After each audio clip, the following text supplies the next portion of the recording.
Hi ಎಲ್ರಿಗೂ, ನಾನಿಲ್ಲಿ ಪುದೀನ ಹಾಗೆ ಕೊತ್ತಂಬರಿ ಸೊಪ್ಪನ್ನು ಕ್ಲೀನ್ ಮಾಡಿಟ್ಕೊಂಡೆ. ಯಾಕೆ ಗೊತ್ತುಂಟಾ, ನಾನಿವತ್ತು ಪುದೀನ ಚಟ್ನಿ ಅಂದರೆ ಪಾನಿಗಿರುವ ಪುದೀನ ಚಟ್ನಿ, ಪಾನಿಪುರಿಗಿರುವ ಪುದೀನ ಚಟ್ನಿಯನ್ನು ರೆಡಿ ಮಾಡ್ತಾ ಇದ್ದೇನೆ.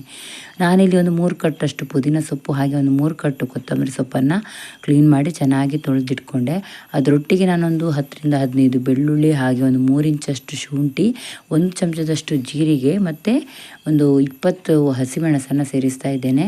ಅದಾದ ನಂತರ 1 ಅಚ್ಚು ಬೆಲ್ಲ ಮತ್ತು 1 ಲಿಂಬೆ ಗಾತ್ರದಷ್ಟು ಹುಣಸೆ ಹಣ್ಣನ್ನು ತಗೊಳ್ಬೇಕು. ಎಲ್ಲವನ್ನು ನಾವು ಮಿಕ್ಸಿ ಜಾರಿಗೆ ಹಾಕ್ಕೊಂಡು ಅದರೊಟ್ಟಿಗೆ ಉಪ್ಪನ್ನು ಸೇರಿಸಿಕೊಂಡು ಚೆನ್ನಾಗಿ ರುಬ್ಬಿಟ್ಕೊಳ್ಬೇಕು. ನಿಮಗೆ ಬೆಲ್ಲ ಮತ್ತು ಹುಳಿ ಹಾಕಲೇಬೇಕು ಅಂತ ಏನಿಲ್ಲ, ಅದನ್ನು ನೀವು ಆಪ್ಷನ್ ಆಗಿ ಇಟ್ಕೊಳ್ಬೋದು. ಬೇಕಂದರೆ ನೀವು ಸ್ವೀಟ್ ಪಾನಿ ಅಂದರೆ ಹುಣಸೆ ರಸ ಸ್ವೀಟನ್ನು ಮಾಡಿಕೊಂಡು ಇಟ್ಕೊಳ್ಬೋದು. ಈಗ ಈ ಮಿಕ್ಸಿ ಜಾರಿಗೆ ಹಾಕ್ಕೊಂಡದನ್ನು ಚೆನ್ನಾಗಿ ನಾವು ರುಬ್ಕೊಳ್ಬೇಕು ಉಪ್ಪನ್ನು ಸೇರಿಸ್ಕೊಂಡು. ಹಾಗೆ ಯಾರಾದರೂ ವಿಡಿಯೋ ಇಷ್ಟಪಟ್ಟಿದ್ರೆ ಪ್ಲೀಸ್ ಲೈಕ್ ಮಾಡಿ, ಶೇರ್ ಮಾಡಿ, ಕಮೆಂಟ್ ಕೂಡ ಮಾಡಿ. ಫಸ್ಟ್ ಟೈಮ್ ಯಾರಾದರೂ ನೋಡ್ತಾ ಇದ್ದರೆ ಸಬ್ಸ್ಕ್ರೈಬರ್ ಕೂಡ ಮಾಡ್ಕೊಳ್ಳಿ.